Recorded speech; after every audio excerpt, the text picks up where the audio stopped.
തോറിന്റെ കൈകളിലേക്ക് മ്യോൾനിയർ തിരികെ എത്തി. തോറ് തന്റെ എല്ലാ ശക്തിയും എടുത്ത് തന്റെ ലൈറ്റ്നിങ് പവർ ഉപയോഗിച്ച് ഹൾക്കിനെ നന്നായിട്ട് വേദനിപ്പിച്ചു. തോറ് ഹൾക്കിന് നേരെ മ്യോൾനിയർ വലിച്ചെറിയുന്നു. അതോടെ ലോക്കിയുടെ കൺട്രോളിൽ നിന്ന് ഹൾക്ക് സ്വതന്ത്രനായി. ബ്രൂസ് ബാനറിന്റെ പേഴ്സണാലിറ്റിയോ ലോക്കിയുടെ കൺട്രോളോ ഇല്ലാത്ത ഒരു ഭ്രാന്തനായ വെറി പിടിച്ച ഹൾക്കാണ് ഇപ്പോൾ തോറിന് മുൻപിൽ നിൽക്കുന്നത്.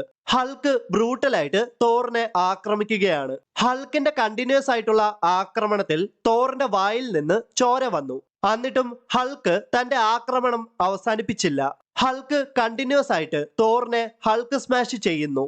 അങ്ങനെ ഹൾക്കിന്റെ തുടർച്ചയായിട്ടുള്ള ആക്രമണത്തിൽ തോറ് മരണം മുന്നിൽ കാണുകയാണ്. അതെ, തോറിന്റെ ആത്മാവിനെ എടുക്കാനായിട്ട് ലോക്കിയുടെ മകളും ഗോഡസ് ഓഫ് ഡെത്തും ഹെല്ലിന്റെ റൂളറുമായ ഹെല അവിടേക്കെത്തി. എന്നാൽ ഹെലയെ തടയുന്ന അമോറ തോറിനെ കിസ് ചെയ്ത് തോറിനെ മരണത്തിന്റെ വക്കിൽ നിന്ന് രക്ഷപ്പെടുത്തുന്നു.